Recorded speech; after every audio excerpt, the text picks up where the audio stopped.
कुंडली गौरदे हर विठ्ठल पंढरीनाथ महाराज की जय. या स्वधर्माते अनुष्ठिती वेचू होईल जीविता, तोही निकावर उभयता दिसत असे. स्वधर्म आणि स्वकर्म या अनुषंगानं तिसऱ्या अध्यायामध्ये विवेचन करताना श्रीकृष्णाच्या तोंडी माऊलींनी आपला धर्म आपण कसा सोडू नये, जो धर्म आपल्या सोबतच आलेला आहे. हा धर्म वेगवेगळ्या प्रकारचा आहे. तो व्यक्ती धर्म आहे, तो समाज धर्मही आहे. व्यक्ती धर्म म्हटल्याबरोबर प्रत्येक व्यक्ती आणि त्या व्यक्तीचा नातेसंबंध हा देखील एक धर्मच झाला. पितृधर्म, मातृधर्म, भ्रातृधर्म, त्याचप्रमाणे मित्रधर्म, हे सगळे धर्माचेच सूक्ष्म छोट्या छोट्या रूपातले आविष्कार आहेत. पण समाज धर्म हा व्यापक स्वरूपातला आहे. आणि या दृष्टीने वर्णधर्म, आश्रमधर्म या अनुषंगाने माऊलींनी चिंतन केलेलं आहे. आणि या स्वधर्माते अनुष्ठिती वेचू होईल जीविता, तोही निकावर उभयता दिसत असे.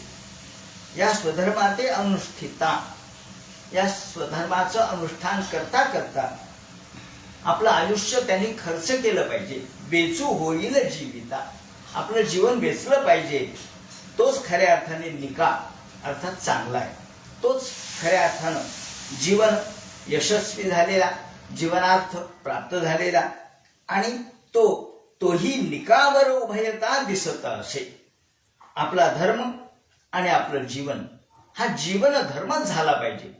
आपला दैनंदिन व्यवहार हा धार्मिक म्हणजे धर्म प्रेरणेने आणि धर्म प्रतिष्ठित असला पाहिजे. जेव्हा आपण धर्म या शब्दाचा अर्थ लक्षात घेतो, आपण दुसऱ्या इतरांच्या मध्ये न येता आपापल्या स्वातंत्र्याचा विचार जर केला, दुसऱ्याचा स्वातंत्र्याचा संकोच न करता आपण जेव्हा वागतो, तेव्हा तो धर्म खऱ्या अर्थाने श्रेष्ठ ठरतो.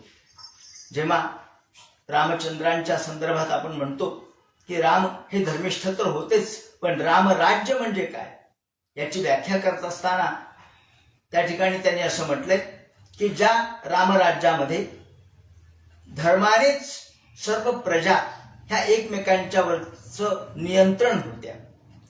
न राजा या ठिकाणी राजा नावाची संकल्पनाच नव्हती. नच दंडो नच दांडिका स्वधर्मेण प्रजास्तावत रक्षन्ति स्म परस्परम असं म्हटलंय. स्वधर्माने वागून प्रजा एकमेकांचंच रक्षण करत होत्या, दुसरं कोणी रक्षण करणारं नियंत्रण नव्हतं.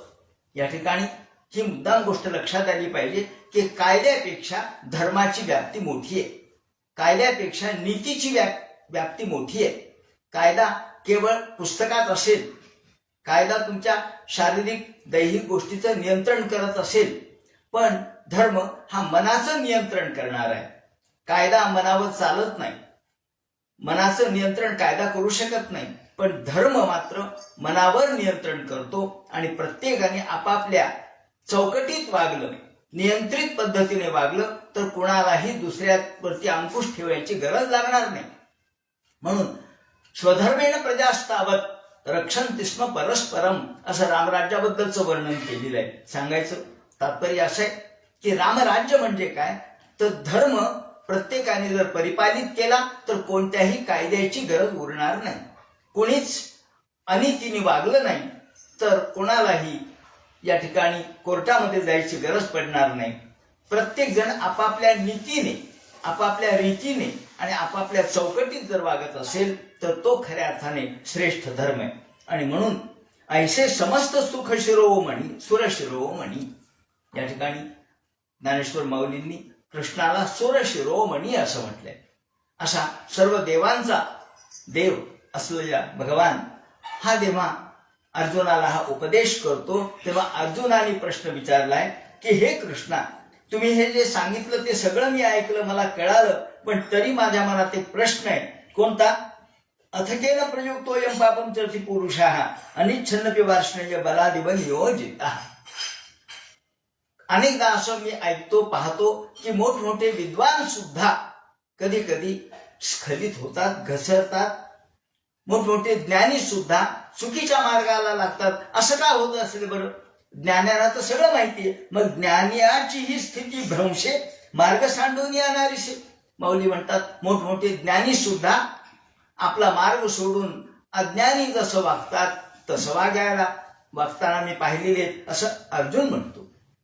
आणि मग याप्रमाणे बीजा आणि भुसा अंधनी वाढ नेणे जैसा, हे उदाहरण त्यांनी दिलंय की जसा बीज आणि भुसा हे वेगवेगळं अंधाला कळत नाही, आंधळ्याला कळत नाही, पण डोळसही जर तसाच वागू लागला तर त्यांना आपण काय म्हणावं?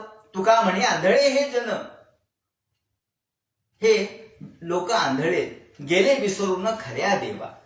ते सामान्य माणूस हा जसा वागतो तसा जर विशेष वागू लागला तर आपण त्या ज्ञानी माणसामध्ये आणि सामान्य माणसामध्ये काय बरं फरक करावा? नावेक देखणाही तसा बरळे कापा. देखणा सुद्धा म्हणजे डोळस सुद्धा जर आंधळ्यासारखं वागू लागला, ज्ञानी सुद्धा जर अज्ञानासारखं वागू लागला, शहाणे सुद्धा जर मूर्खासारखे वागू लागले, सुसंस्कृत सुद्धा असंस्कृतासारखं वागू लागले तर मग त्या सुसंस्कृतपणाला काय अर्थ आहे? त्यांच्या सुशिक्षितपणाला काय अर्थ आहे? जे असता संग सांडिती त्याची संसर्ग करीती न धाती, वनवासी ही सेवती जनपदाते. वनवासी लोक म्हणजे सर्व संघ परित्याग केलेले पुन्हा गृहस्थाश्रमामध्ये येतात, पुन्हा या गावामध्ये राहून एखादं दुसरा घरोबा करतात. असं का? संन्याशाच्या छातीत चोळी आणि मुमुक्षु फिरतो गल्ली बोळी, अशी आजची अवस्था आहे, विपरीत अवस्था आहे. आणि म्हणून बगळे कोणते आणि हंस कोणते हे कळत नाही. आपण तरी लपतो सर्वस्वे पाप चुकविती. वास्तविक सगळे पाप चुकवत आपणही पाप करत जातो. आणि असं का? परी बलात्कारे सुविजेती तया माझी. अनेकदा आपण लपून पुन्हा पापच करतात. आपण लपून अनैतिकपणानेच वागतात. आणि बलात्कारे सुविजती, या ठिकाणी बलात्कार हा जो शब्द आहे तो आजच्या अर्थाने नाही वापरलेला. आज केवळ एखाद्या स्त्रीवर केलेला अन्याय म्हणजे किंवा जबरदस्ती म्हणजे बलात्कार शब्द आज आपण वापरतो वर्तमानपत्रात, पण माऊलींनी त्या अर्थाने नाही वापरला. त्यांनी बलात्कारे म्हणजे असं कोणतं सामर्थ्य, कशाच्या मुळे ते असं वागायला प्रवृत्त होतात, असं मनाचं कोणतं बळ आहे. बलात्कार या शब्दाचा अर्थ बळ आणि जबरदस्तीने असं कोण त्याला वागवायला लावतं.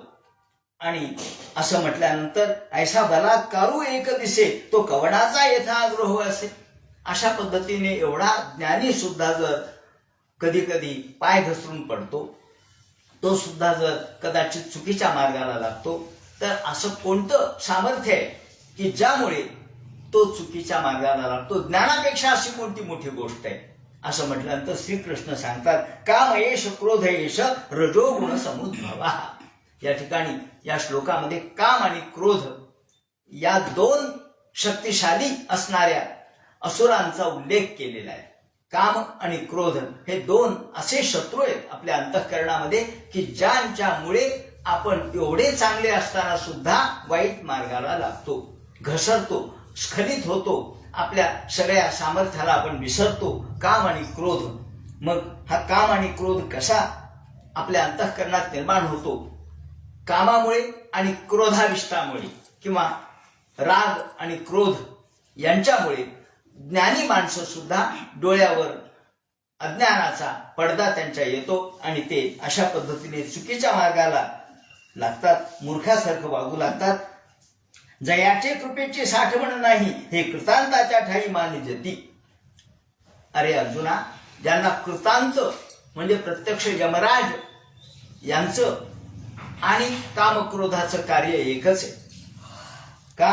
हे ज्ञाननिधीचे भुजंग. आणि इथून पुढे जवळपास 10 ओव्यांच्या मध्ये 20 ओव्यांच्या मध्ये माऊलींनी जे विवेचन केलेलं आहे ते रूपकात्मक पद्धतीने लक्षात घेण्यासारखं आहे. हे ज्ञाननिधीचे भुजंग म्हटलंय. भुजंग म्हणजे नाग. नाग कुठले? ज्ञाननिधी. जुन्या काळामध्ये अशी संकल्पना होती की लोक आपले जे धन आहे ते पुरून ठेवायचे आणि मग मग या धनावर त्यांचं लक्ष असायचं. मग ते मृत पावले म्हणजे ते नाग होऊन त्या धनावरती बसायचे आणि कोणालाच ते धन घेऊ देत नव्हते. आणि म्हणून आपण म्हणतो की हे धनाचे नाग आहेत, धनाच्या भोवती असलेले नाग आहेत. ज्ञाननिधीचे भुजंग. निधी म्हणजे पैसा. पैशावर जसा नागोबा असावा त्याप्रमाणे ज्ञानरूपी पैशावर हे नागोबा आहे. कोणता? राग, क्रोध, कामप्रवृत्ती. हे ज्ञाननिधीचे भुजंग आणि विषय दरीचे वाघ. हे विषयरूपी दरीचे वाघ आहेत. वाघ हा क्रूरच असतो, वाघ हा रागीट असतो, म्हणून रागाला वाघाची उपमा दिलेली आहे. भुजंग हा देखील रागीट आहे. पहा ना, तीव्र मन्यवाह भुजंगाला शब्द वापरलाय की ताबडतोब राग येणारा कोण आहे तो भुजंग. नुसत्या नागाच्या शेपटीवर पाय पडू द्या किंवा स्पर्श होऊ द्या, ताबडतोब फणा काढतो. असा जो आहे तो नाग समजावा. आणि असा नाग त्याच्या सगळ्या ज्ञानाला वेटाळून बसलेला असतो. सगळं ज्ञान त्याचं मातीत जातं आणि फक्त रागीटपणा समोर येतो. काम हा ज्ञाननिधीचे भुजंग, विषय दरीचे वाघ आणि भजन मार्गीचे मातंग मारकजे. या ठिकाणी या ओवीबद्दल थोडं बोललं पाहिजे. मातंग शब्द वापरलाय. अनेक लोक याचा चुकीचा अर्थ घेतात. माऊलींनी मातंग म्हणजे मांग या अर्थाने तो शब्द वापरलेला नाही. जो जातीवाचक आहे त्या अर्थाने वापरलेला नाही. कारण आपण नाग म्हणजे भुजंग, वाघ हे प्राणी आहेत. तसाच हा देखील जात नव्हे तर हा प्राणी आहे. कोणता? मातंग. मातंग म्हणजे हत्ती. मातंग म्हणजे मांग नव्हे. तेव्हा अनेक लोक चुकीचा अर्थ घेत असल्यामुळे माऊलींच्यावरती टीका होते. तेव्हा या ठिकाणी हे स्पष्ट केलं पाहिजे की माऊली एक उदाहरण देताना बरोबर त्याचा विस्तार करत जातात. ही त्यांची शैली आहे. एक उदाहरण दिलं की त्याचा वेगवेगळ्या पद्धतीने विस्तार करत जातात. म्हणून पहिल्यांदा भुजंगाचा उपमा दिली, नंतर नागाची उपमा दिली आणि तिसरी उपमा दिली हत्तीची. मातंग म्हणजे हत्ती. कोणत्याही जातीवाचक संदर्भ या ठिकाणी नाही. भजन मार्गीचे मातंग. भजनाच्या आड भजन रूपी या मार्गावर, भजन रूपी या ठिकाणी मातंग म्हणजे मोठमोठे माजलेले हत्ती, रान हत्ती ज्याला आपण म्हणतो. मत्तंगज. हा मत्तंगज जर रस्त्यावर बसला तर तो आपल्यावरती आक्रमण केल्याशिवाय राहत नाही. म्हणून भजन मार्गीचे मातंग मारक जे. हे मारक आहे तिघही. आणि हे देह दुर्गीचे धोंड, इंद्रिय ग्रामीचे कोंड, यांचे व्यामोहक वेड बंड जगावरी. हे व्यामोहक आहेत. व्यामोहक म्हणजे आपल्याला भ्रमित करणारे. आपल्याला व्यामोह भयंकर दुस्तर भरला भारी असं वर्णन एका ठिकाणी कवितेत केले. व्यामोह भयंकर हा जो मोह आहे, मोह मद याला व्यामोह असं म्हणतात. जे आपल्याला भुलवतं त्याला व्यामोह म्हणतात. तेव्हा हे रजोगुण माणसाचे समूळ आसुरी येथे धायपणे यांच्या विद्ये केले. रजोगुण आणि तमोगुण म्हणजे वाघ आणि नाग आहेत. हे ठेचलेच पाहिजेत, परंतु ते आपल्या ज्ञानाभोवती जर बसले तर ज्ञान झाकून टाकतात. आणि हे मृत्यूच्या नगरी मानजती निकियापरी जे जीविताचे वैरी म्हणून या. आणि म्हणून हे अर्जुना, ज्यांच्यामध्ये ज्ञान असून सुद्धा जर राग असेल, क्रोध असेल, त्याचप्रमाणे मत्सर असेल तर या तुमच्या ज्ञानाचा देखील अर्थ उरत नाही. ते तुम्हाला तर नष्ट करतातच, पण समाजाचाही या ठिकाणी निकाल लावतात, समाजालाही नष्ट करतात. म्हणून हे असो मोहे मानिजे याते अहंकार घेपे दिजे. या ठिकाणी या राग आणि क्रोध आणि मोह किंवा काम आणि क्रोध यांनी संपूर्ण जगाला खाऊन टाकले असं त्यांनी म्हटले. हे जग म्हणजे त्याच्यासाठी घास आहे. घास एक घास त्यांचा केलाय. जयाशी भुकेली आमिषा हे विश्व न पुरे घासा. हे विश्व देखील त्याच्या एका घासाला पुरत नाही. आणि म्हणून कौतुके कवळिता मुठी जियेचे 14 भुवने थे कुठी. यांनी सहज जर मूठ आवळली कामक्रोधांनी तर 14 भुवन हे त्याच्या मुठीमध्ये सहज येतील इतकी यांची क्षमता आहे. मग ज्ञानाचा विचार काय करतो? ज्ञानी माणूस या ठिकाणी घसरणार नाही असं कसं समजतोस? मोठमोठे ब्रह्मदेवादिक सुद्धा जर व्यामोहामध्ये पडले तर मग यांची काय कथा? हे असो मोहे मानिजे याते अहंकारे घेपे दिजे जेणे जग आपुलिया भुजे नाचवीत असे. आपल्या हाताने आपल्या भुजानी सगळ्या जगांना नाचवणारे, आपण म्हणतो ना बोटावर नाचवतायत, हे सगळ्या जगाला बोटावर नाचवणारे. आणि यांनीच काय केलंय, साध्वी शांती नागविली. यांनी शांती ही साध्वी आहे. साध्वी म्हणजे साधू शब्दाचं स्त्रीलिंगी रूप साध्वी आहे. म्हणून ज्यांनी शांती असलेली जी ती नागवून टाकली. अर्थात जसं आपण द्रौपदीचं वस्त्रहरण पाहतो, त्या दुर्योधन दुःशासनादिकांनी द्रौपदीचं वस्त्रहरण केलं. द्रौपदी साध्वी होती पण तिला नागवण्याचा प्रयत्न केला. तसे हे काम आणि क्रोध आपल्या अंतःकरणातली शांती बिघडवून टाकतात, ते शांती नागवून टाकतात. आणि मग माया मांगी शृंगारिली ती करवी बिटाळली साधू वृंदे. आणि सगळा विवेक नष्ट होतो. काम आणि क्रोधाने काय होतं तर सगळा विवेक नष्ट होतो. आणि मग या काम क्रोधाच्या पुढे सगळ्या जगाचं काही चालत नाही, तसं ज्ञानी माणसाचंही काही चालत नाही. म्हणून बसती ज्ञानाच्या एका हारी, म्हणून प्रवर्तती महामारी सावरती ना. हे जळे विण बुडविती. निदान बुडायला पाणी तरी लागतं, पण हे आपल्याला बुडवून टाकतात. पण पाणी नसतं, पाणी नसताना आपण बुडतो. जसं आपण म्हणतो मी कर्जात बुडलो, कर्ज म्हणजे काय, पाणी आहे का, पण आपण बुडतो. त्याप्रमाणे हे जळे बिण बुडविती, आगी बिण जाळीती, न बोलता कवळती प्राणी याते. आगीशिवाय जाळणारे आपल्या अंतःकरणातली काळजी आपल्याला आगीशिवाय जाळून टाकते. आपल्या अंतःकरणातली अशांती आपल्याला जाळून भस्म करून टाकते. तसे हे शस्त्रे बिण साधिती, दोरे बिण बांधिती, ज्ञानी असे तरी वेचिती पैज घेऊनी. ते बांधतात, त्याला दोरी नसते, शस्त्र नसतं, परंतु ते शस्त्राशिवाय तुमचा वध करायला ते मागे पुढे पाहत नाहीत. कोण, काम आणि क्रोध हे दोन शत्रू असेल की जे ज्या शत्रूंचं वर्णन माऊलींनी खूप सुंदर केलेलं आहे. हे चिखले विण रोळीती, पाशे विण गोळीती, हे कवणा जोगे न होती अंतुवट. तेव्हा या अर्जुना यांच्यामुळं मोठा ज्ञानी सुद्धा अधर्माच्या मार्गाला लागतो असं माऊली म्हणतात, श्रीकृष्णाच्या तोंडी बोलतात. आता पुढे 38, 39 आणि पुढे जे श्लोक आहेत आणि त्या संबंधीचं भाष्य आहे ते आपण उद्याच्या चिंतनात करू. उद्या आपलं चिंतन नसेल, परवाच्या दिवशी म्हणजे द्वितीयेला आपण हे चिंतन करू आणि या वेळेला 3रा अध्याय पूर्ण होईल. पुंडलिक वरदे हर विठ्ठल, श्री ज्ञानदेव तुकाराम, पंढरीनाथ महाराज की जय.